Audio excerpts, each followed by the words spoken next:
Assalamu alaikum wa rahmatullahi wa barakatuh. Bienvenidas hermanas a la entrega de hoy día miércoles.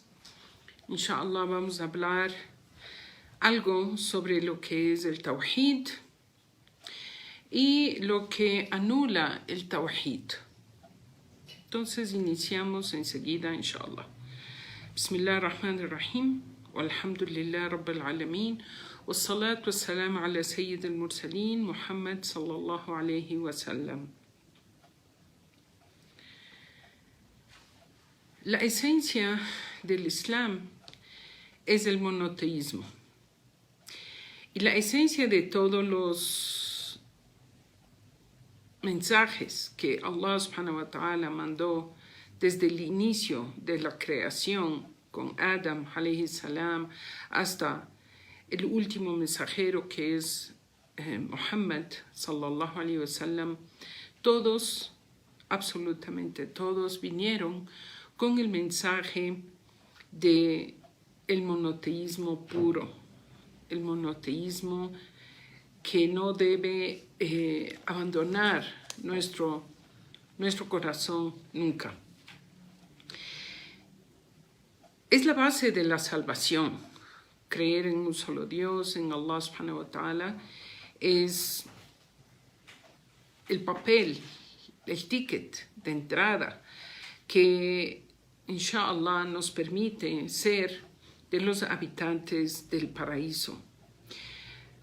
El valor del monoteísmo en los corazones de las personas es algo que tiene muchísimo valor ante Allah subhanahu wa ta'ala. Y Allah menciona en muchísimas ayat y hay muchos hadithes de Rasul sallallahu alayhi wa sallam al respecto.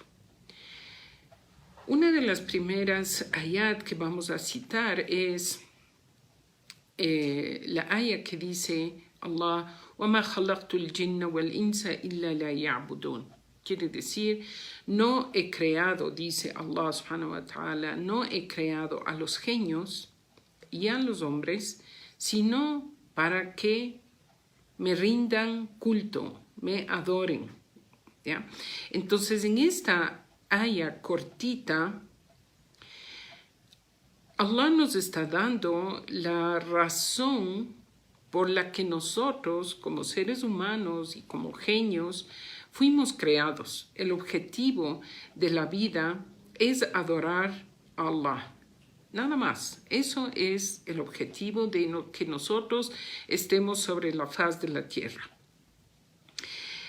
Y adorar a Allah no significa solamente cumplir las 5 oraciones, hacer los salawats, ¿no? Sino significa que toda nuestra actividad diaria va encaminada a agradar a Allah. Así debe ser, al menos. Nosotros como musulmanes debemos tener esa intención diaria que lo que nosotros vamos a hacer durante el día sean estas cosas que tengan que ver con la religión o cosas que no tengan que ver con la religión, como cocinar, como lavar, como planchar, como salir a un trabajo, como estudiar en una universidad. A veces uno no puede darse cuenta cómo esto puede ser para adorar a Allah. No sabemos a veces, hermanas, cómo, pero hagámoslo por Allah. O sea, aquí juega un rol importante la intención. Entonces, la intención de nuestras actividades diarias, aunque no entendamos el por qué y no entendamos el cómo, ofrezcamos a Allah, hagámoslo por Allah, con la intención de que eso sea una manera de adorar a Allah subhanahu wa ta'ala. La siguiente ayah que vamos a ver dice Allah: وَلَقَدْ بَعَثْنَا فِي كُلِّ أُمَّةٍ رَسُولًا. Ciertamente hemos enviado a cada comunidad, a cada nación, un enviado. Este enviado, este mensajero, ¿qué es lo que dice? dice: adorad a Allah y evitad todo lo que está fuera de él como símbolo de adoración, como idolatría. Tagut, en árabe, tagut quiere decir todas las cosas que los seres humanos pueden adorar fuera de Allah. Entonces, en esta aya certificamos que los mensajeros vinieron con una orden divina de enseñar a la humanidad a adorar únicamente a Allah subhanahu wa ta'ala. Luego de esto, hermanas, vemos que Allah subhanahu wa ta'ala habla sobre las virtudes del tawhid, las virtudes del monoteísmo. Tawhid quiere decir monoteísmo, ¿no? Dice en un hadith: quien diga, atestigo que no hay más divinidad que Allah, único y sin asociados, que Muhammad es su siervo y mensajero, que Jesús es el siervo de Allah y hijo de su sierva, y su palabra que la concedió a María, un espíritu proveniente de él, ¿no? Estos son testimonios, o sea, de que Allah es uno, de que Muhammad es su mensajero, de que Jesús es el mensajero de Allah y que es hijo de María, no hijo de Dios, que es hijo de María y que es la palabra de Allah que concedió a María, que puso en su vientre, ¿ya?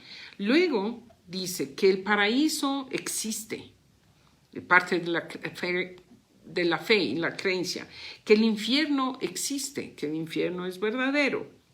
Dice: las personas que tengan esta creencia, Allah los hará entrar al paraíso de acuerdo a sus obras.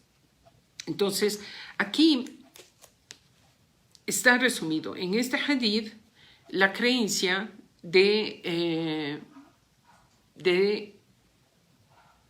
la creencia del musulmán. Alguien me pregunta qué pasó, capaz se cortó el video o alguien tuvo problema, parece, con su internet, ¿ya?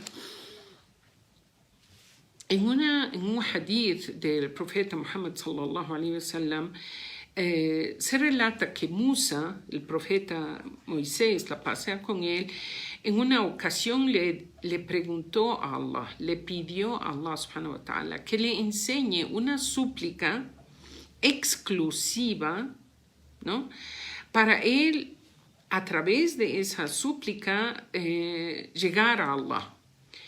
Y Allah subhanahu wa ta'ala le dijo a Musa que la mejor de las súplicas es decir la ilaha illallah, decir no hay divinidad excepto Allah. Entonces Musa le dijo: todo mundo creyente, todos los creyentes te invocan a través de esta súplica de la ilaha illallah. Entonces Allah subhanahu wa ta'ala le responde a Moisés y le dice que todos los 7 cielos, las 7 tierras, si fueran los 7 cielos y las 7 tierras fueran puestos en un platillo de la balanza y en la otra se pusiera la ilaha illallah, se inclinaría el platillo que contiene la ilaha illallah, quiere decir en la balanza. En resumidas, quiere decir que tener el concepto de único Dios en nuestros corazones equivale a todo lo que hay en la creación, hermanas. ¿No? O sea, a lo que hay en los cielos y en las diferentes tierras, ¿ya? Entonces, en otro hadith del Rasul sallallahu alaihi wasallam, le dice Allah al hijo de Adán: oh hijo de Adán, quien se encuentre conmigo en el día del juicio final, cargando consigo pecados tan grandes como el planeta Tierra, pero sin haberme asociado nada, ¿no?, es decir, sin haber cometido politeísmo, idolatría, yo habré de ir a Él con un perdón tan grande como sus pecados. Esto es una gran esperanza, hermanas, para el musulmán. Esto es una promesa muy importante para el musulmán. Saber que la misericordia de Allah subhanahu wa ta'ala con el creyente que no asocia absolutamente nada a Allah subhanahu wa ta'ala, por más que cometa pecados gigantes, abundantes, que inundan la tierra, Allah subhanahu wa ta'ala le perdonará en el día del juicio final si es que él ha sido sincero en su creencia de un solo Dios. ¿Ya? Allah subhanahu wa ta'ala en otras ayat dice ciertamente Allah no perdona que se le asocie, pero perdona lo más grave a quien Él quiere. Quiere decir, Allah perdona todos los pecados de la humanidad, excepto el shirk, ¿no? Excepto el shirk. Entonces, de todo esto, de estas ayat, hermanas, sacamos la conclusión del valor de lo que es el monoteísmo. Ahora, vamos a explicar un poquito qué quiere decir Tawhid, Shahada, Shirk, estos términos. En una aya, Allah dice, hablando de la gente del libro, especialmente cristianos más que judíos, pero la gente del libro son los cristianos y judíos, dice, اتخذوا أحبارهم ورهبانهم أربابا من دون الله, dice, los han tomado a sus sacerdotes y a sus monjes, así como al ungido hijo de María, como señores en lugar de tomar a Allah.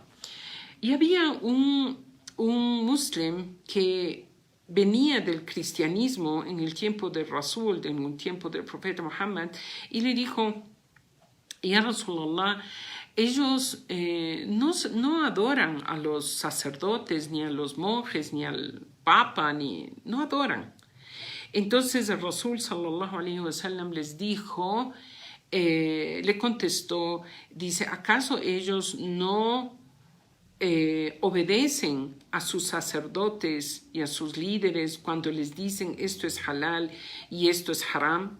Entonces, tanto sacerdotes como papas, como obispos, todas esas personas que ejercen un rol de liderazgo en esos grupos y que hacen halal permitida ciertas cosas que Allah hizo prohibido o al revés, o prohíben cosas que Allah hizo lícitas, se están poniendo en un lugar de tashri', en un lugar de legisladores de leyes.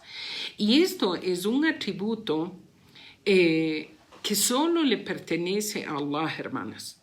Entonces, solo Allah es quien puede hacer lícito o ilícito ciertas cosas. Por ejemplo, no podemos andar diciendo que es lícito tener relaciones sexuales fuera del matrimonio, o que es lícito el adulterio, o es lícito, por ejemplo, se me va ahorita la palabra, la homosexualidad o el lesbianismo. Porque ahora hay una tendencia en el mundo a decir que eso es permitido porque eso es una decisión personal de la gente de escoger lo que ellos quieren hacer y sus preferencias o sus inclinaciones sexuales. Entonces hay una tendencia en el mundo hoy a hacer lícito, permitido, lo que Allah hizo haram, lo que Allah hizo prohibido para la humanidad. Y sepamos también, hermanas, en este caso, que cuando Allah prohíbe cosas o permite cosas, es con sabiduría y con conocimiento de que en esas cosas pueden haber algo que nos puede causar daño, si es que son ilícitas y que muchas veces nosotros no alcanzamos a ver.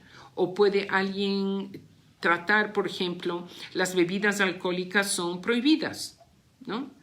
Alguien puede recomendar tomar una bebida alcohólica para sacar un pequeño beneficio. Recuerdo, hermanas, esto me pasó a mí personalmente cuando estaba embarazada y estaba haciendo un curso para el parto, ¿no? La persona que estaba encargada de la clase, de dar esas enseñanzas para aliviar el dolor del parto y como que sea un parto llevadero, parte de esas recomendaciones que daban era tómese una copa de vodka, o sea, una bebida alcohólica, que eso le va a ayudar a aliviar el dolor del parto. Entonces, alguien pregunta en el grupo, pero eso va a ocasionar que el niño reciba esa ingesta de alcohol y salga el niño en estado de borrachera, porque una cantidad, por más mínima que sea, hace mucho daño al bebé. Entonces, hay esas tendencias, cosas de ese tipo de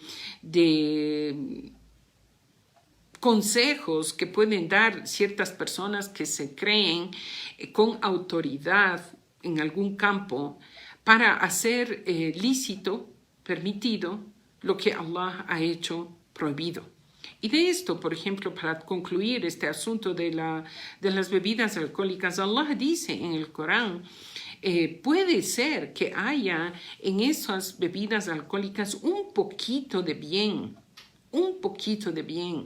pero la mayor parte de lo que hay en esas bebidas alcohólicas son mucho daño, causa muchísimo daño a las personas, efectos físicos, emocionales, económicos, sociales, trae muchísimos problemas, ¿no? Entonces, ¿quién legisla la ley? Es Allah, hermanas. Y esas leyes que son de Allah son las únicas leyes perfectas, son las únicas leyes que no cabe ahí una discusión. O, por ejemplo, cuando alguien quiere cambiarse de sexo, soy hombre pero quiero hacerme mujer, o soy mujer pero quiero hacerme hombre, y se justifican esas cosas bajo que están amparados por la ley del ser humano, o porque dicen yo nací así, ¿no? Nadie nace así, hermanas, nadie nace así, porque Allah no hubiese puesto un castigo a este tipo de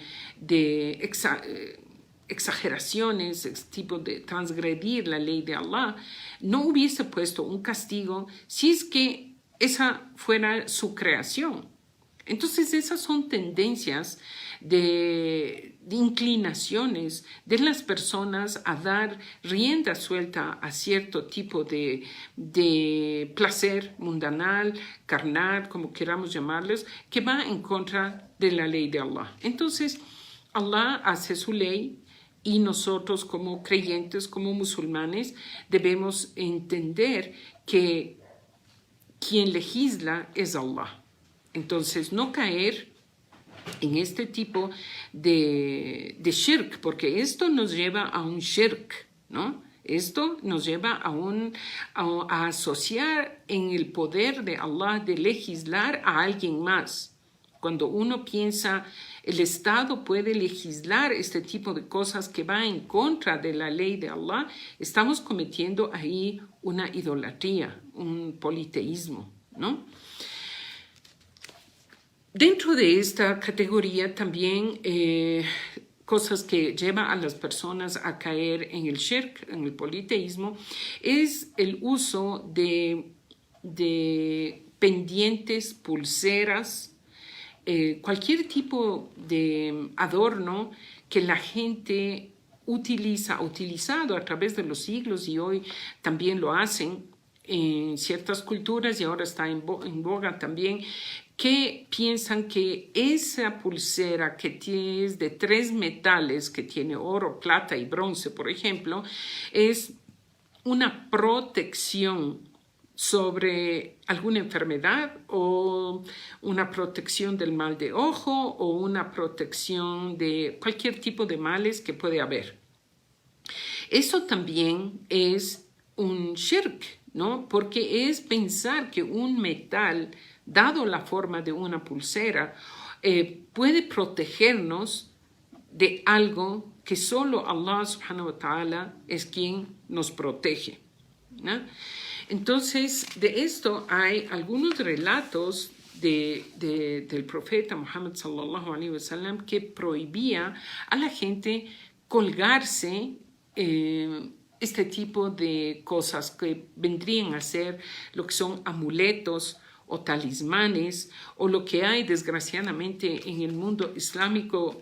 En algunos países se ve lo que se llama el ojo celeste o turquesa, que por afuera es color turquesa o celestito y tiene adentro un círculo negro, ¿no? Que a veces le cuelgan en el pecho, o a veces hacen de eso pulseras o hacen anillos, o a veces vienen en un tamaño más grande, ¿no? Les hacen tamaño más grande y cuelgan a las entradas de las casas. Eso todo es un shirk. O como, por ejemplo, para nuestra costumbre latina, bueno, no nuestra, sino que en nuestros países latinoamericanos, nuestros indígenas creen que eso que se llaman cazadores de pensamientos o cazadores de... Hay un tipo que hacen con plumas, ¿no? Son unos círculos que hacen con plumas y venden en los mercados artesanales de nuestros países latinoamericanos, que también creen que son protección y que, o si no son protección, traen buena suerte, traen bienestar. Ese tipo de cosas son shirk, hermanas. Es un shirk abierto, porque es poner la confianza, la fe en ese tipo de cosas tangibles que son creadas por el ser humano, ¿no? Y nos desvían, a'udhu billah, Allah nos proteja, de creer en Allah, de pedir socorro a Allah, de pedir a Allah guía, protección, que nos dé todo el bienestar, ¿no? Que normalmente el ser humano anhela. No poner eso en cualquier tipo de cosas tangibles. Lo mismo, por ejemplo, son creer en ciertos objetos como árboles, piedras, estatuas, imágenes, que bueno, los musulmanes deberíamos tener eso bien claro, que es un shirk, ¿no? O sea, un shirk.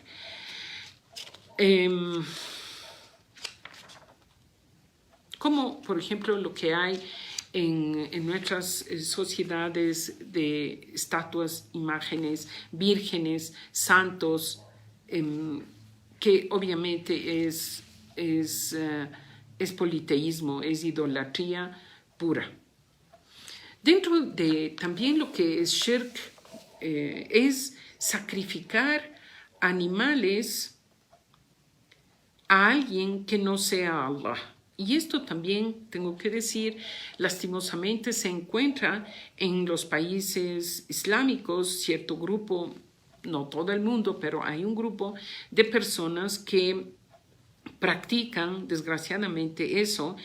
Y se ve en el Líbano había eso, que es algo que conozco, en Siria también, en Egipto, en Turquía también, y supongo que en los otros países que están un poco más al oriente también debe haber grupos de personas que hacen esto. ¿De dónde nace esto? Nace de que pueden haber gente correcta entre los musulmanes y mueren estas personas, y los que sobreviven a eso dicen: construyamos una tumba mejor dicho, sobre la tumba de esta persona construyamos una mezquita. Una mezquita. ¿Ya? Entonces sí se encuentra en nuestros países islámicos, desgraciadamente, mezquitas que han sido construidas sobre tumbas de gente correcta. Son muy populares estas mezquitas, lugares donde incluso no solo personas de locales de cada ciudad donde hay este tipo de mezquitas con tumbas son visitadas por los locales, sino que incluso vienen personas de afuera de esas localidades, de otros países incluso, a visitar esas tumbas pensando que el santo, entre comillas, que en el Islam no hay santos, que estas personas que están en las tumbas enterradas y donde se construyeron lugares de adoración, siendo que los lugares de adoración son únicamente para Allah, hermanas. Son únicamente para Allah. Entonces, el rato que se construye una tumba sobre una persona piadosa, es un shirk, porque la gente que va a rezar en esas mezquitas van a pedir a ese santo, van a pedir a ese muerto que está enterrado ahí, ¿no? Y en algunos países incluso ni siquiera están enterrados personas, sino que se hizo una falsedad, una mentira, y dicen aquí está enterrada la nieta del profeta, o está enterrada la hija, o está enterrado el nieto, o está enterrado no sé quién. Entonces hacen de esos lugares un lugar de idolatría.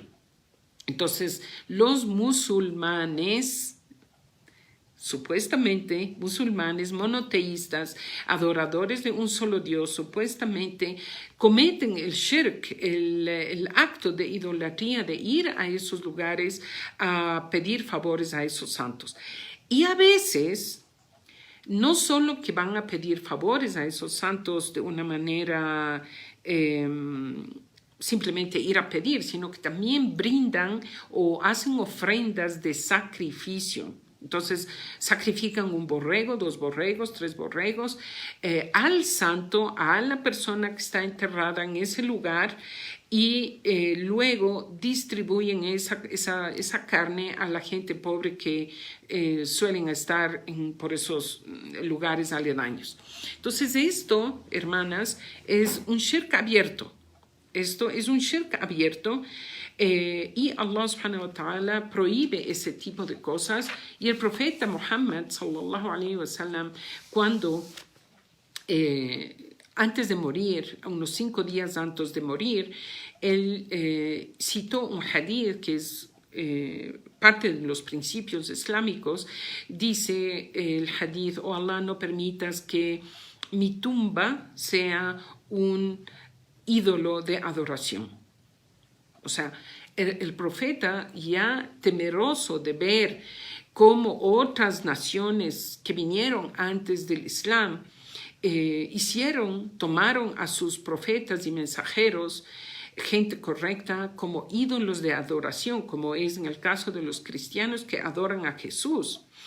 O si es que no adoran a Jesús, o en el caso de los musulmanes, no adoran a Muhammad, pueden ir a su lugar donde está enterrado y pedirle a él que interceda o que les hagan favores. Entonces, eso es haram, hermanas. Incluso hoy, que el profeta sallallahu alaihi wasallam está en Medina, la tumba del profeta no fue construida encima de su tumba, la mezquita. No fue construida, sino que la mezquita del profeta existía desde antes. O sea, el profeta construyó esa mezquita cuando él estaba en vida, y era una mezquita pequeña que se fue ampliando, y esto fue después de su muerte, obviamente, donde se fueron ampliando hasta que llegó un momento dado que las ampliaciones abarcaron la tumba del profeta dentro de lo que es el Haram hoy, la mezquita del profeta Muhammad, pero no fue construida esa mezquita inicialmente sobre la tumba del profeta Muhammad, sino que eso fue añadido después en la expansión. Sin embargo, debo aclarar que con honestidad sí hay personas que tienen la costumbre de pedir favores a los santos y tienen este tipo de shirk, este tipo de idolatría, cuando tienen la oportunidad de ir al Hajj y después del Hajj visitan la mezquita del profeta Muhammad, suelen a veces ir a pedirle favores al profeta. Y vemos también gente, los que son guardianes de la mezquita, los guardias de seguridad, la gente que está a cargo de la mezquita, se les ve retirando a la gente del camino y diciéndoles que no hay que pedir al profeta, sino hay que pedir a Allah, ¿no? Entonces, nosotros amamos, queremos a nuestro mensajero como nadie, o sea, le respetamos, pero sabemos que él no puede hacernos ningún tipo de favor y pedimos directamente a Allah subhanahu wa ta'ala. Y aclaro esto, hermanas, porque ustedes pueden eventualmente visitar un día, inshallah, la mezquita del Rasul o visitar países islámicos, o habrá entre algunas de ustedes que me escuchan que viven en países islámicos y van a encontrarse con cosas así, o sea, con mezquitas hermosas, preciosas, que fueron construidas sobre las tumbas y que es muy común ver gente que va a pedir a esos santos, ¿no? O a veces también me he topado con otro grupo de personas musulmanas que me dicen, no vamos a pedir al santo, sino que vamos a pedir a Allah. Y eso también es prohibido, hermanas. Es prohibido pedir a Allah frente a una tumba de una persona que se cree que es santo, porque eso poco a poco puede llevar a la persona a caer en el shirk. Entonces, como ustedes recordarán la historia que les conté de Nuh, alayhi salam, cómo se inició la idolatría. O sea, la idolatría entró a través de que había unas personas correctas antes de Nuh y murieron, y Shaitán susurró que hagan estatuas de esas imágenes de esos santos. Y obviamente la primera generación, la segunda, la tercera probablemente no adoraron a esas estatuas, pero a lo largo de los siglos, ¿no? A los tiempos, las generaciones que vinieron después solo recordaban que sus ancestros venían a hacer un tipo de adoración aquí. Como ven la estatua, dicen, entonces debe ser a esto que venían a adorar. Entonces, es cerrar la puerta de caer en la idolatría. ¿Está claro este punto? Bien, entonces queda prohibido también ir a brindar sacrificios de animales a esos lugares, o simplemente sin tener que ir a esos lugares, alguien puede decir, yo ofrezco este borrego, este animal al walí, no sé qué cuántos. Eso todo, aunque no esté en presencia, es también un shirk, ¿no? Seguimos con lo siguiente. También dentro de lo que es un shirk menor, esto que estamos hablando ya es un shirk mayor, pero dentro de lo que es un shirk menor es las personas que hacen juramentos. Por ejemplo, alguien dice, te juro por el amor que te tengo, algo. O juro por mi madre, o juro por mi padre, o juro por mi hijo, o mi amado, o mi esposo, o mi no sé qué. Juro que voy a hacer esto, o cualquier tipo de juramento que pueda hacer. Eso también es un shirk, pero es un shirk menor, porque quiere decir que la persona está poniendo a todas esas cosas, sean el amor que siente por alguien o la persona amada, ¿no? Le está poniendo en un nivel tan alto como el nivel de Allah. Entonces, si uno tiene que jurar por algo, por alguna situación, mejor dicho, jure por Allah o no jure. Jure por Allah o no jure. Ahora, dentro de esto también aclaro, a veces nosotros podemos escuchar a nuestros hermanos árabes que dicen wallahi, wallahi. Wallahi o sea, cuando uno dice wallahi, o sea, está jurando por Allah, ¿no? Es un juramento. Sin embargo, hay una aya del Corán, una aya específica del Corán, que Allah dice lo que le sale de la boca sin intención, ¿no? Porque hay muchísimas veces entre los árabes, digo entre los árabes porque entre los latinos eso no se da, o sea, no es una forma de hablar entre los latinos, pero entre los árabes sí se da ese tipo de expresiones donde uno dice, ¿sabes que ayer fui al mercado y me encontré con fulanita? Entonces la persona que escucha dice, wallahi, wallahi, o sea, por Allah, ¿lo viste?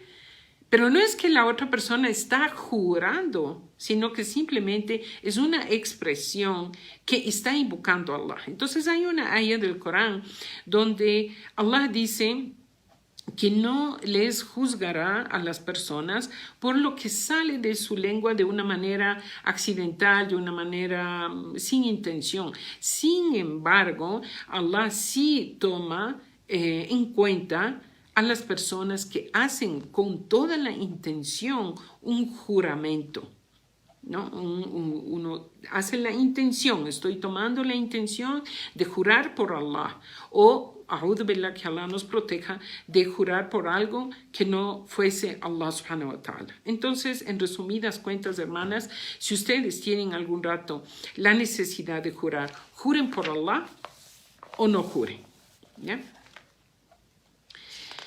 En otras ayat, Allah subhanahu wa ta'ala prohíbe de una manera enfática, no invoquéis en lugar de invocar a Allah lo que no puede beneficiarte ni dañarte. Si lo hicieras, entonces serías de los impíos. Si Allah te aflige con una desgracia, nadie sino Él podrá librarte de ella. Si Él te desea un bien, si Allah te desea un bien, nadie podrá oponerse a su favor. Si Allah quiere que te llegue el bien, te llegará el bien. Se lo concede a quien Él quiere de sus siervos. Él es el indulgente, el misericordioso. En esta aya hay una clara orden de Allah subhanahu wa ta'ala de no invocar a nadie fuera de Allah, ¿no? Y a veces, o sea, esto se encuentra muy común en nuestras latitudes, ¿no?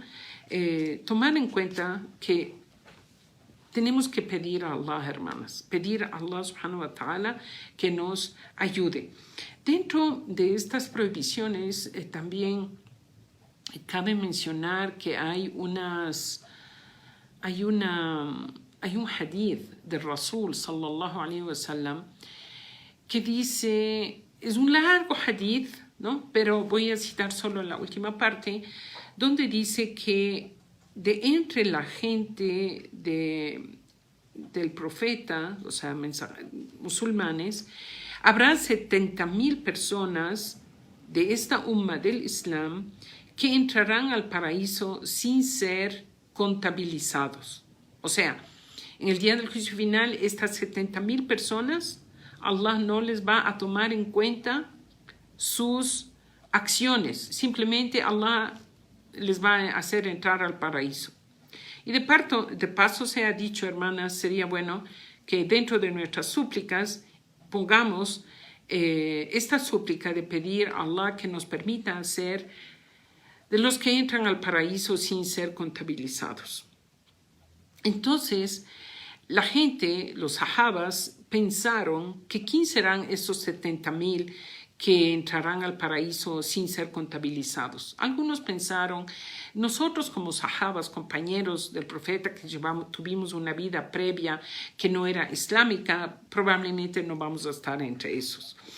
Quizás sean la gente que nace en el Islam y entrará entre esos. Y a cada uno ahí sacó alguna conclusión, alguna idea, hasta que le preguntaron al profeta, entonces, ¿quiénes son? Y el Rasul sallallahu alaihi wasallam dijo, aquellas personas que no practican, no piden que se les haga ruqya. ¿Qué es el ruqya, hermanas? Es la sanación.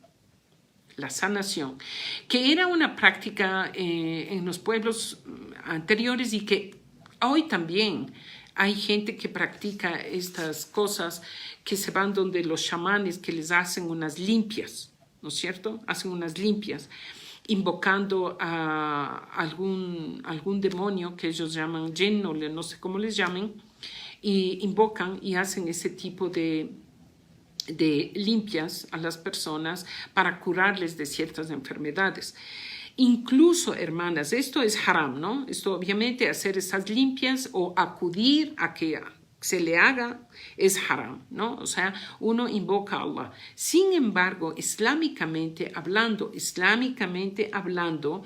hay una práctica de ruqya que se hace, que está permitido en el Islam, que se hace con el Corán, ¿no? Entonces hay personas que ven a otra persona enferma, recitan el Fatiha o recitan Ayat al-Kursi o las últimas tres suras del Corán sobre una persona que está enferma o sufrió una picadura de una serpiente o de alguna cosa así. Ese tipo de ruqya que es permitida hacer con las palabras del Corán. ¿Hasta ahí está claro? Ya. Pero de los 70,000, volviendo a los 70,000 que entran al paraíso, son musulmanes que no pedían a alguien musulmán que le haga ruqya. Entonces, si yo estoy enfermo, si a mí me duele algo, por ejemplo, y otro musulmán está conmigo, me ve mal, lo correcto es que yo no le pida, sino que la otra persona que me ve mal me recite las ayat respectivas pidiendo a Allah que me cure. Ahora, la pregunta es, ¿por qué yo, que estoy enferma o adolorida, no pido como muslima a otro muslim que me haga este tipo de ruqya con palabras del Corán? ¿Por qué?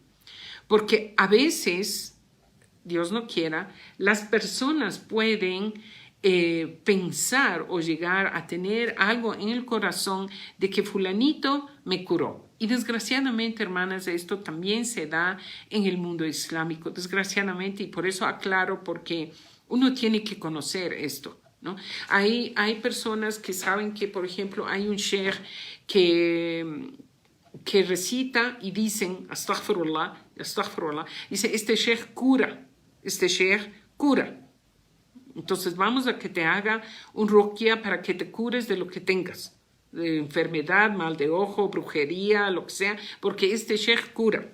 Entonces este acto ya es creer que no es el que cura es Allah, sino el que cura es el sheikh. Por más que esté utilizando palabras del Corán, la gente ahí cae en un shirk, ¿no? Entonces, hay que tener en cuenta esto. Espero haber aclarado bien esta situación. Aclaro otra vez, si usted está con alguna dolencia y alguien le ve que usted está, un musulmán, le ve que está con una dolencia y le recita las ayat, perfecto. Pero usted no pida, hermana, porque puede uno, como digo, caer en esta situación. Y menos todavía ir donde un sheikh y pedir que le haga la sanación o la cura. Y desgraciadamente, sí vemos, hermanas, en otros países islámicos que hay sheikhs que hacen eso y cobran. y cobran dinero por hacer eso. Entonces eso no está bien, hermanos. Eso no está bien, ¿no? Uno debe cerrar esas puertas que puede conducir a la idolatría, ¿no? A la idolatría. Antes de pasar al otro tema, aquí vamos a hablar de los médicos y las pastillas y los remedios, ¿no? Como musulmanes, nosotros debemos entender que quien cura es Allah y que Allah ha hecho descender, por cierto, eso es un hadith, que para cada enfermedad Allah hizo descender una cura, un remedio.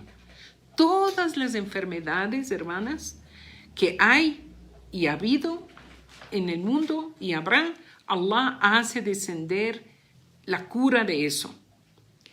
Y el hadith dice, y habrá gente que lo conoce y gente que no llegue nunca a conocer, ¿no? Entonces, por ejemplo, el COVID que está ahorita de moda, hay la cura. Allah ha hecho descender la cura. Pero todavía los seres humanos no han alcanzado a descubrir cuál es la cura. Ahora, sobre este punto, hermanas, es que nosotros vamos al médico cuando nos enfermamos y vamos a la consulta, que nos diagnostique, que nos examine, vea qué es el problema que tenemos y ponga en la receta un remedio, ya. Pero nosotros como musulmanes debemos tener en claro que no es el médico que nos curó, no es los remedios que nos recetó lo que nos curó. Esto hay que, como musulmanes monoteístas, debemos tener claro que quien cura es Allah, que Allah hizo descender la cura y puso en ciertos medicamentos, que Allah utilizó a ese médico para que cumpla la función que Allah quería para nosotros. Entonces, el médico que opera, el médico que receta, el médico que diagnostica, es con el permiso de Allah. Entonces nosotros no debemos estar viendo a este médico, a esta pastilla, que es la que me sanó, me calmó, me curó, me alivió. No, ¿ya? Entonces trascendemos eso, hermanas, subimos, dejamos eso atrás y vemos que quien cura y quien sana es Allah subhanahu wa ta'ala y el resto son simplemente instrumentos que Allah subhanahu wa ta'ala ha puesto para nuestro beneficio. Otro asunto, seguimos hablando, inshallah, espero poder terminar la clase hoy, si no queda para la próxima semana, pero avancemos lo que más podamos, inshallah. Otro asunto, hermanas, del concepto de la unicidad de Allah, el monoteísmo, su poder, su alcance del poder de Allah, que esto ya he dicho en clases anteriores, pero no importa, recordamos que Allah subhanahu wa ta'ala es el que guía a la gente, ¿no? Allah es el que guía a la gente. Entonces, la guía no es para las personas que nosotros amamos, para las personas que nosotros queremos, sino es Allah guía a quien Él quiere guiar. Típico ejemplo de esto que hablamos muy recientemente, el hijo de Nuh en la barca, siendo que era hijo de un mensajero, de un profeta, no fue guiado. No era el amor de padre de Nuh lo que podía hacer que su hijo enderece su camino. Es Allah quien guía. Entonces, también la historia de las esposas del mismo Nuh, del mismo profeta Noé, la esposa de Lut, mujeres que murieron en la incredulidad, estando bajo el matrimonio de un mensajero del tamaño que fueron esos mensajeros, especialmente Nuh, que es considerado uno de los 5 profetas mayores del Islam. O también, como también ya conté en una clase anterior, Allah guía a quien Él quiere. Típico ejemplo es la esposa del faraón, Asia, alayhi salam, que es una de las 4 mujeres que Allah garantizó el paraíso. Las 4 mujeres que Allah garantizó el paraíso es la mujer del faraón, Asia, María, la madre de Jesús, Khadija, radiallahu anha, la esposa del profeta Muhammad, y Fátima, que es la hija del profeta Muhammad. Entonces, estas 4 mujeres fueron garantizadas del paraíso. Asia, subhanallah, miren su posición ante Allah, de que estuvo casada con el peor hombre sobre la faz de la tierra de toda la historia. O sea, nunca nadie va a ver tan perverso ni hubo como el faraón, excepto el Dajjal al final de los tiempos. Y el peor de las personas es el faraón, y según un relato él está en el último nivel del infierno por su categoría de perverso y incrédulo y malhechor y todas las características. Y su esposa, subhanallah, su esposa es una mujer que Allah garantizó el paraíso, ¿no? Entonces uno puede decir como una pareja de casados, uno se va al infierno y otro va al paraíso. Es Allah guía a quien Él quiere. Allah es quien maneja los corazones de las personas. Esto, hermanas, es muy importante conocer y tener en cuenta cuando nosotros hacemos da'wah a los seres queridos o a nuestras amistades, nuestras familias, y no aceptan el Islam. O vemos a alguien que nos cae re mal, pésimo, y que entró al Islam. Allah le guió, ¿no? Entonces, no es a las personas que a nosotros nos caen bien o no nos caen bien, o les queremos o no les queremos. Son cosas que de Allah, hermanas. Es Allah quien pone en el corazón de la gente la fe. Sin embargo, hermanas, hay que aclarar, nosotros como musulmanes, ¿qué podemos hacer? Primero, llevar el mensaje, ¿no? Llevar el mensaje de una manera suave, de una manera pidiendo a Allah nos dé sabiduría, continuo, con muchísimo tino, llevar el mensaje del Islam, del monoteísmo, o si es que ya son musulmanes y Allah les ha guiado, amonestar con buenas palabras, con buen ejemplo, antes que buenas palabras, buen ejemplo, y con suavidad, ¿no? Para que la persona acepte, tenga una aceptación. Si no acepta, no es nuestra función guiar a las personas. Lo segundo que nosotros podemos hacer es dua, pedir a Allah.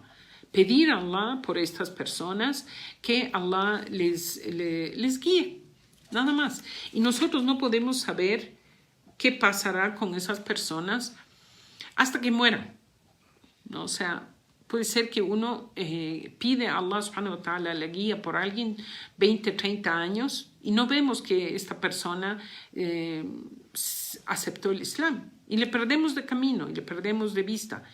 Y puede ser que esta persona muera en el Islam y nosotros ni enterados. Entonces, no sabemos esas cosas, no sabemos, son cosas que están fuera de nuestro control, pero lo que podemos hacer es dua.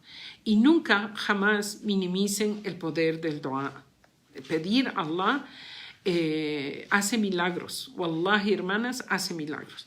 Y especialmente si son súplicas que nacen del corazón con toda sinceridad. Y una muy buena recomendación, hacerlas a la hora del sahar. O sea, ¿qué horas es el sahar? Antes del fajr. Antes de la oración del fajr. Si el fajr son a las 5 de la mañana, por ejemplo, hacer esos tipos de súplicas a las 3 de la mañana, 2 de la mañana, 4 de la mañana, ¿no? Antes del Fajr, levantarse, ofrecer unas rakat a Allah subhanahu wa ta'ala y alzar las manos invocándole a Él. Veamos un poquito más. El siguiente capítulo es algo que habíamos hablado ahorita, una aclaración un poquito más sobre esto.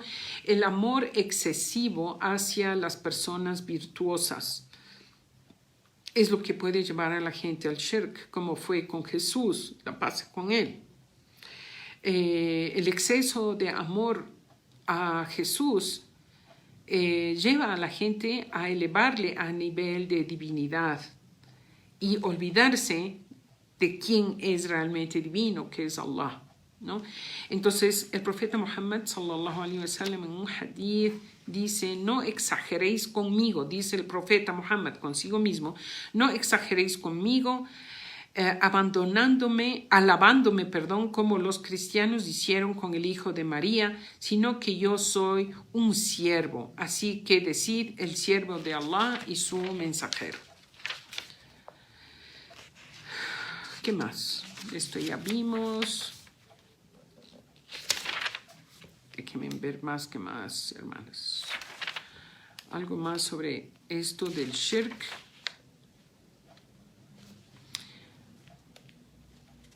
Ya. Hay algunas cosas que el profeta sallallahu alaihi wasallam alertó y anunció también de cosas que iban a pasar en esta umma, en esta nación del Islam. Y una de las cosas que él alertó muchísimo es sobre dirigentes desviados, ¿no? Dirigentes a'immatud dalal, dirigentes desviados, ¿ya?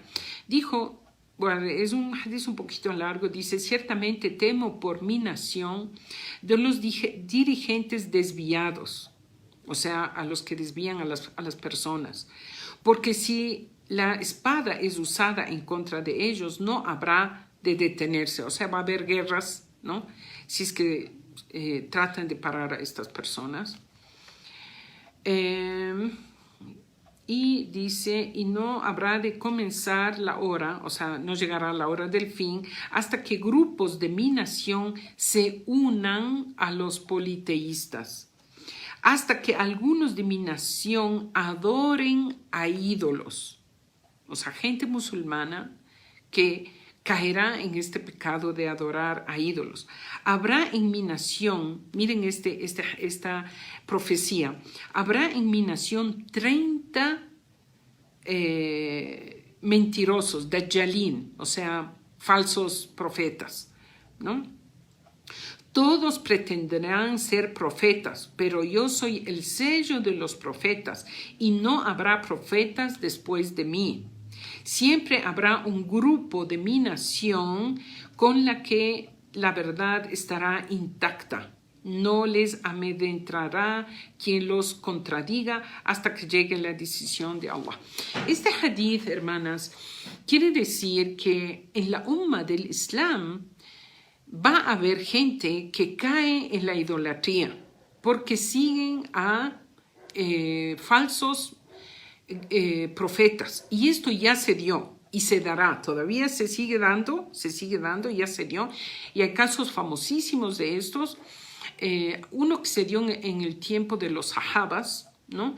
Y otro que se llama Al-Mukhtar, que era un musulmán y supuestamente creía en Dios y sabía que Muhammad era el mensajero, último mensajero. Sin embargo, se declaró profeta y tuvo muchos seguidores.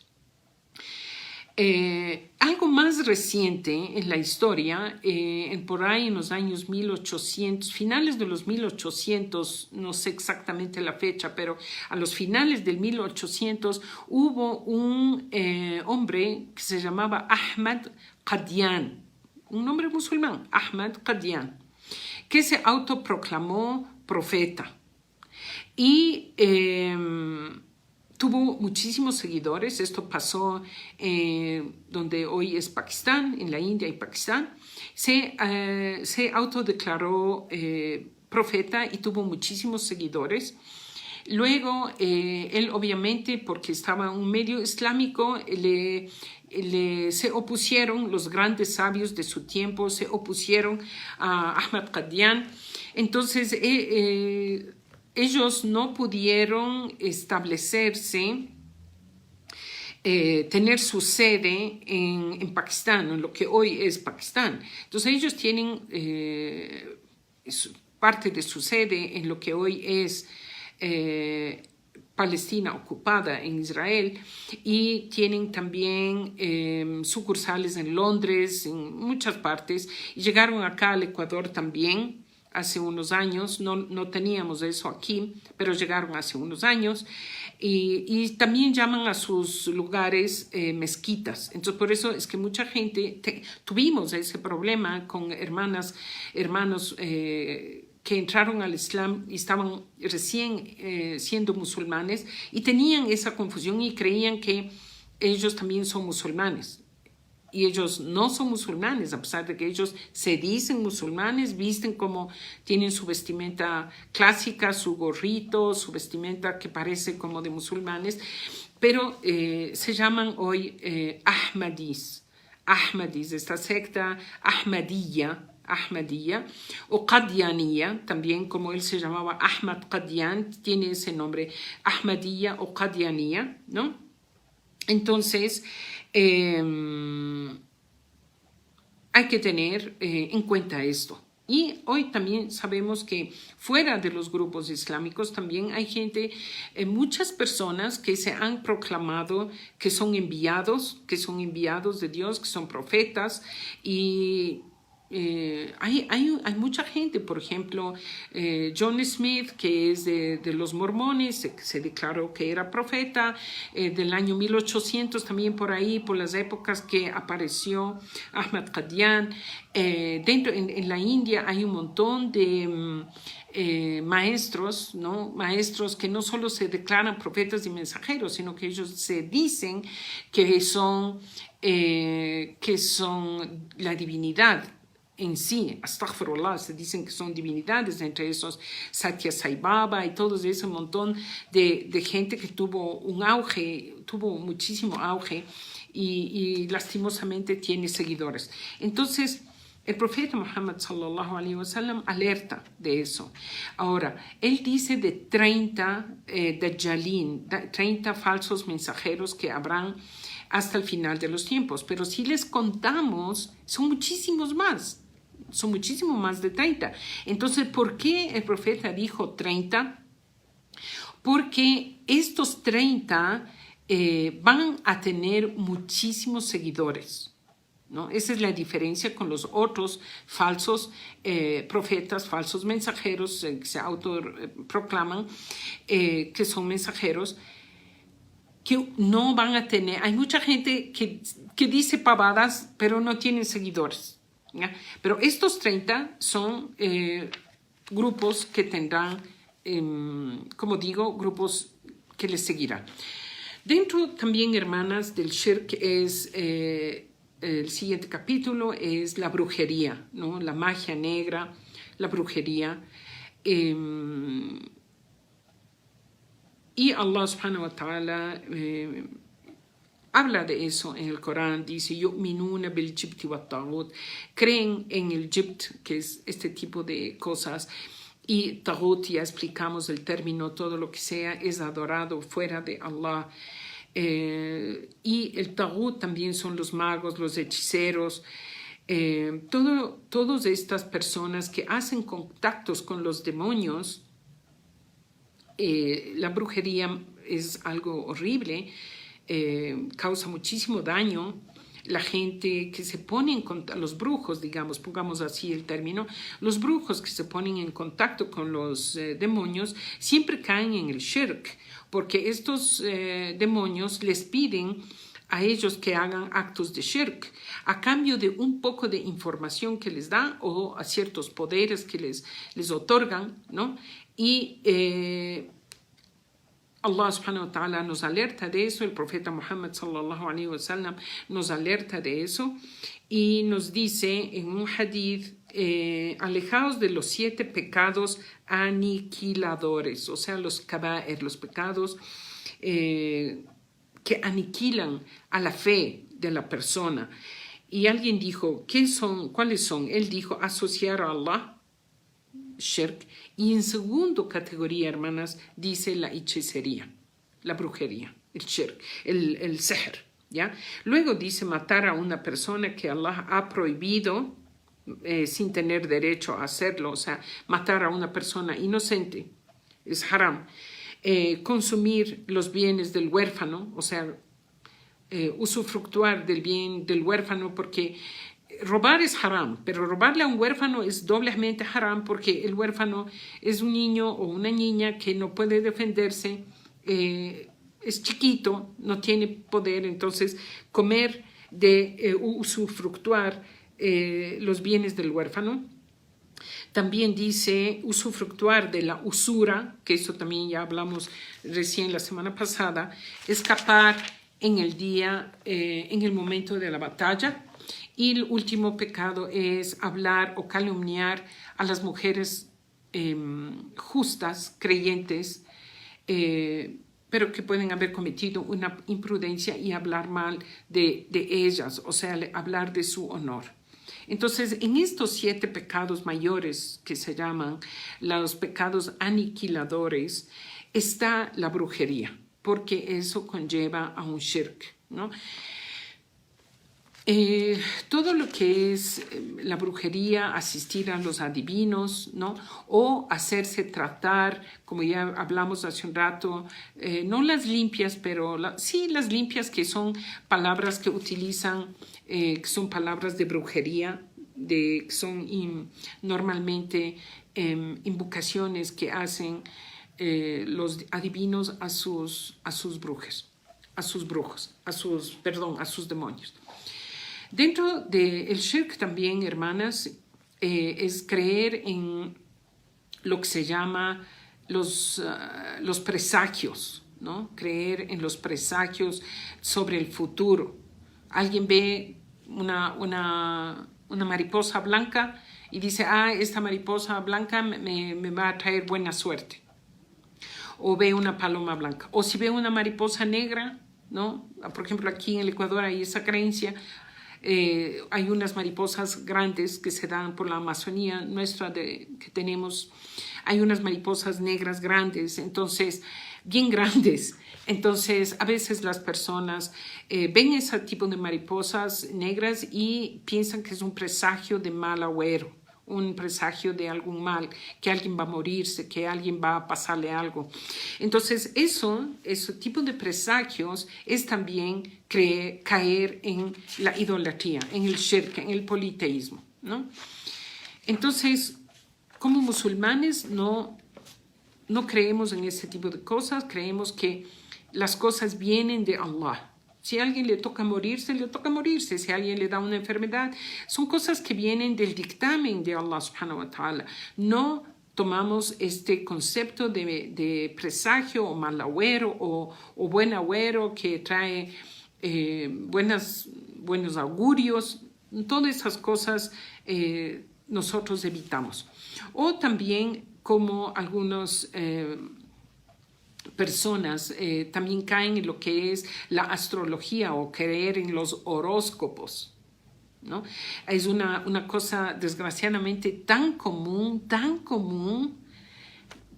en las personas, abrir el periódico cuando habían los periódicos o las revistas, o hoy en día el internet, y van a consultar su horóscopo. A ver, yo nací tal fecha, tal día, estoy bajo el signo de Cáncer, de Acuario, de no sé qué, de Libra, esas cosas. A ver qué me dice hoy mi horóscopo. ¿O qué tiene mi horóscopo para este próximo año? Todo eso es un shirk, hermanas, porque nadie tiene el conocimiento de lo oculto, del futuro, excepto Allah. ¿Ya? Excepto Allah. Entonces, creer en ese tipo de cosas. Ni siquiera alguien alguna vez hablaba con alguna hermana musulmana sobre este asunto y me decía, pero es que a veces solo uno lee por curiosidad. Le digo, hermana, esa curiosidad está mal. O sea, esa pequeña curiosidad de ir a ver qué dice mi horóscopo es lo que lleva a la gente a caer en creer que el que puso eso sabe, conoce lo oculto. O alguien le dice, préstale, leo la palma de su mano, porque según las líneas de la palma de su mano se va a saber usted qué le va a pasar en el futuro, cuánto tiempo va a vivir, cuántos hijos va a tener. Charlatanerías de ese tipo, hermanas, que nosotros como musulmanes jamás debemos caer en ese tipo de cosas, porque nos lleva a un shirk. Debemos tener siempre la fe en Allah, saber que Allah es quien guía, Allah es el que conoce, Allah es el que provee, ¿no? Y nadie más, ¿ya? Obviamente, dentro de las cosas que también se practicaban el tiempo del profeta, y no sé si ahora todavía la gente haga, es pedir a los astros que llueva. Por ejemplo, caen sequías y la gente comienza a pedir a los astros que mande lluvias. Perdón, ¿no? Y hay un hadith del profeta que les voy a leer que menciona esto y también menciona otras cosas. Mi umma tiene 4 características de la época preislámica, o sea, el jahiliya, la ignorancia, ¿no? Que no abandona. El un pecado, cosa horrible, el orgullo por la posición de mis ancestros. ¿Ya? Yo soy hijo de tal, vengo de tal familia, tengo tanto dinero, ¿no? Eso es una cosa que el profeta dijo, es una costumbre fea que sigue en la umma y seguirá por Allahu Alam cuánto tiempo. El otro, el denigrar los antepasados de las otras personas, o sea, hablar mal de los antepasados de las otras, insultarles, que son, por ejemplo, hoy está este asunto desgraciadamente de moda, hijo de esclavos, hijos de negros, todo este problema social que hay en el mundo, eso es un pecado que el profeta dice seguirá, desgraciadamente, está todavía en la umma. Y la búsqueda de las lluvias por las estrellas, o sea, invocar a los astros, que es el tema que estamos hablando hoy. Y el último que menciona el profeta Muhammad es el niyaha. Niyaha es las lamentaciones cuando muere alguien. Entonces está permitido, hermanas, si se nos muere un ser querido, llorar, porque el Rasul lloró cuando murió su hijo Ibrahim. Es el dolor que uno siente en el corazón. Obviamente, ese dolor que uno siente se expresa en lágrimas, en el dolor interno. Pero de ahí, del dolor interno y las lágrimas, caer en lo que se llama las lamentaciones, que se dice romperse las vestiduras. Hay incluso un término aquí en el Ecuador que se dice rajó las vestiduras, que viene de esta práctica que habían mujeres que se rompían la ropa el rato de sentir el dolor de ver a un ser querido que murió. Entonces eso está dentro de esta categoría que uno es haram y uno debe evitar, ¿ya? ¿Qué más, hermanas? Tener confianza en Allah. Uno debe tener tawakkul en Allah subhanahu wa ta'ala. Eso es lo que estamos recalcando todo el tiempo de esta clase, que uno tiene que estar en confianza de Allah. Para quizás terminar, sellar esto, hablar sobre lo que se llama makr Allah. Makr Allah quiere decir que hay personas que pueden sentirse que están a salvo del plan de Allah, pero aquí se refiere al castigo, ¿no? En este aspecto se refiere al castigo.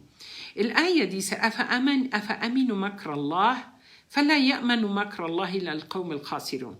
La traducción es, es que están a salvo del plan de Allah. ¿Acaso están a salvo del plan de Allah?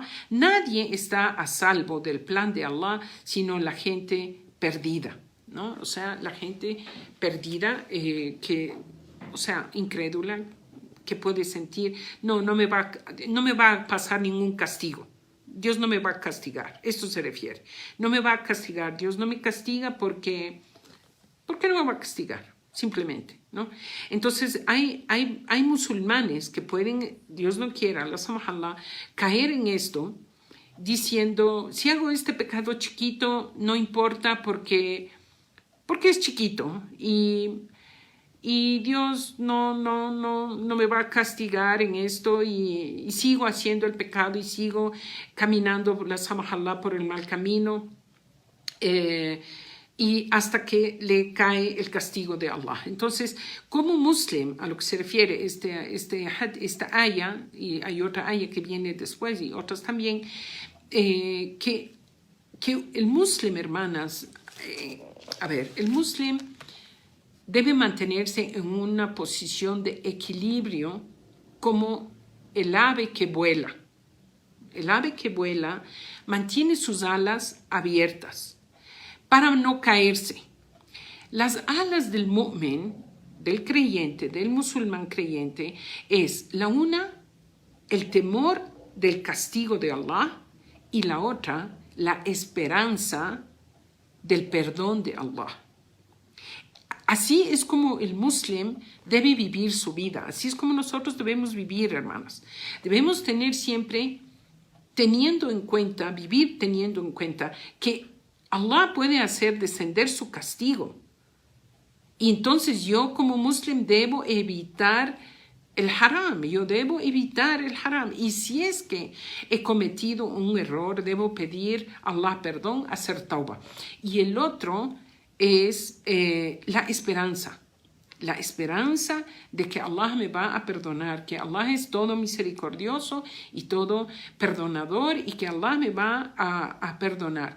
¿Por qué esto, hermanas? Porque la gente puede caer en dos extremos. El un extremo de que la persona dice, Dios nunca me va a castigar, y esto abunda muchísima gente en nuestro entorno, y siguen cometiendo sus pecados y sus atropellos y sus cosas feas en público, en privado, todo el mundo sabe, y sin ningún tipo de tomar en cuenta de que un día va a rendir cuentas a Allah. Ese es un grupo de personas.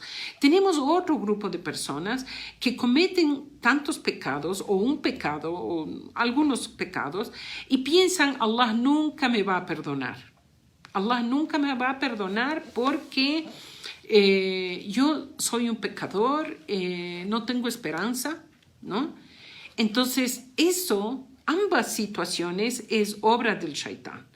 La una, para que la persona peque sin límite, y la otra, que pecó, pierda la esperanza del perdón de Allah y por ende no se arrepienta y por ende no enderece su vida. Entonces el muslim, lo correcto es que nosotros vivamos en ese equilibrio de que puede que Allah me castigue, y que si ya cometí el error, pido perdón, inshallah, Allah me va a perdonar. Eso por hoy, hermanas. Jazakallah khair. Aquí creo que hay alguien que quiere preguntar algo. Está preguntando sobre el tema de los sueños. ¿Es permitido tratar de entender el significado del sueño? Sí, hermana, sí es permitido. Es más, parte de las señales del fin del mundo, es que hay un hadith del Rasul sallallahu alaihi wasallam, dice: al final de los tiempos, la gente creyente, los creyentes, tendrán sueños que en realidad en árabe no se llaman sueños. Sería la traducción, no sueños, sino visiones, ru'ya, visiones, ¿ya? Y Allah a veces, hermana, nos manda este tipo de sueños y este tipo de visiones A veces son alertas para alertarnos de algo y otras veces son como un anuncio de algo bueno que nos va a pasar, ¿ya? Y uno puede tener esos sueños. Ahora, uno puede tratar de entender esos sueños o puede buscar que alguien le explique el sueño, ¿no? Pero normalmente, hermanas, la gente que puede explicar los sueños primero son un número reducidísimo de personas en el mundo que Allah les dota, porque esos son dones que Allah da, dones que da a ciertas personas, creyentes, mu'minin, ¿no? Que llevan una vida recta, que pueden interpretar ese tipo de sueños. Nosotros no tenemos, no es un acceso fácil de eso, hermanas.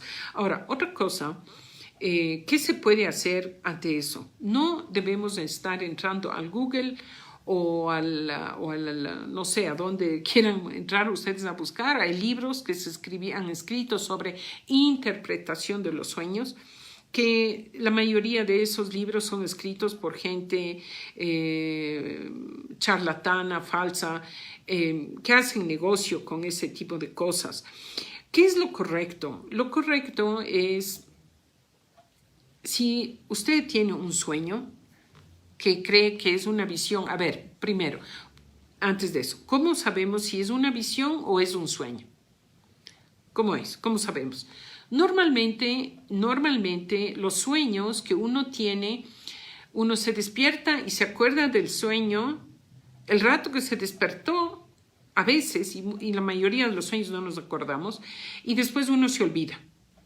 Se olvidó del sueño, ¿ya? Pero si es una visión, un ru'ya, ahí lo que pasa es que ese sueño uno no se olvida. Y puede uno recordar esa visión por muchos años. Muchos años uno puede recordar esa visión que tuvo, porque no fue sueño, fue una visión que Allah le mandó, ¿no? Entonces, eso es una cosa. La otra cosa es que uno, hermanas, pide a Allah le guíe a entender el sueño que tuvo. Porque uno puede contar ese sueño a alguien y alguien que puede algo entender, alguna cosa puede dar una interpretación de acuerdo a lo que esa persona piensa, pero la realidad solo la conoce Allah. Entonces lo correcto es pedir a Allah que le ayude a entender el sueño.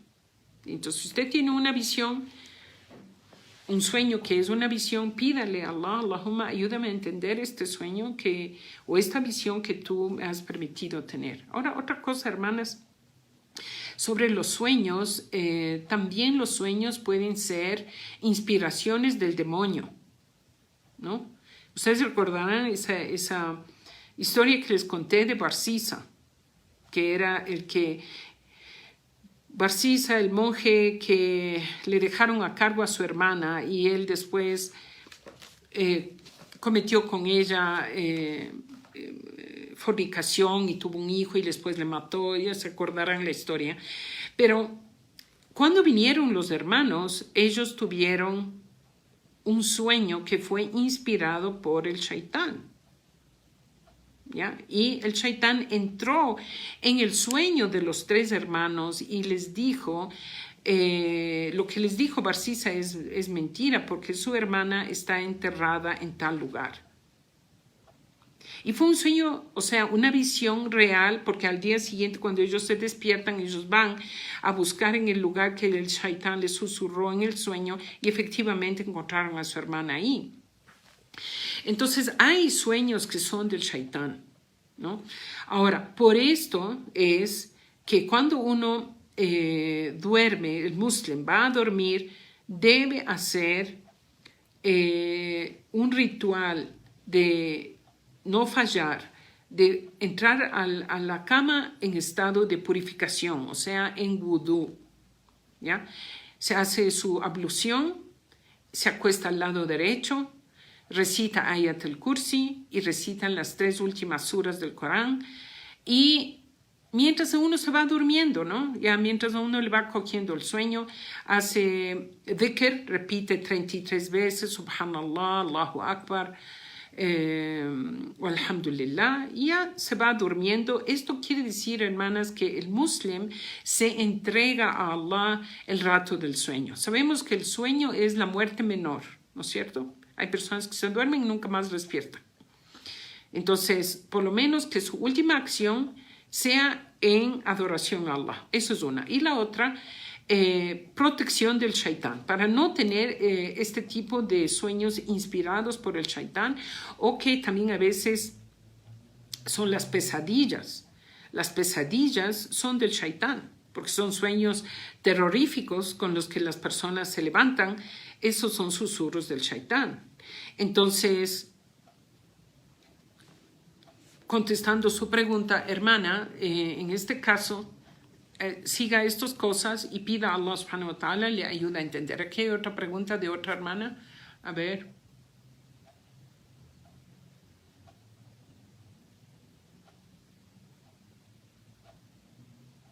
Subhanallah, mire esta otra hermana que menciona, dice, un día mientras yo dormía, una voz me dijo, estás embarazada. Y un doctor me dijo que nunca iba a quedar embarazada. Y luego de 3 meses de ese día me enteré que estaba embarazada. Mire, hermana, esas cosas son de Allah, ¿no? O sea, lo que a usted le pasó, probablemente Allah mandó un ángel que le susurra eso. Son cosas, o sea, a veces nos pasan cosas que no son normales, ¿no? O sea, no están en nuestro diario vivir, algo común. Entonces, los sueños, para contestarle, hermanas, resumir el punto sobre esto, los sueños pueden ser visiones de Allah, ru'ya que Allah nos manda, cosas positivas, o pueden ser inspiraciones del shaitán, como dije, o la tercera cosa son impresiones del diario vivir. ¿Ya? Alguien, por ejemplo, vio durante el día, tuvo alguna experiencia en el día, se encontró con alguien o tuvo una vivencia, algo que le impactó, o vio una noticia o vio algo en la televisión o algo, ¿no? Y se duerme y sueña con eso. Entonces, esas son las 3 cosas que pueden ser un sueño. Eso está dentro de lo que es la sunna del Rasul, sallallahu alaihi wasallam, de Allah, del shaitán, o impresiones que uno tiene del diario vivir. Eso por hoy, hermanas. Jazakallah khair, barakallah fikum. Obviamente falta un poco más que creo que queda para la próxima semana.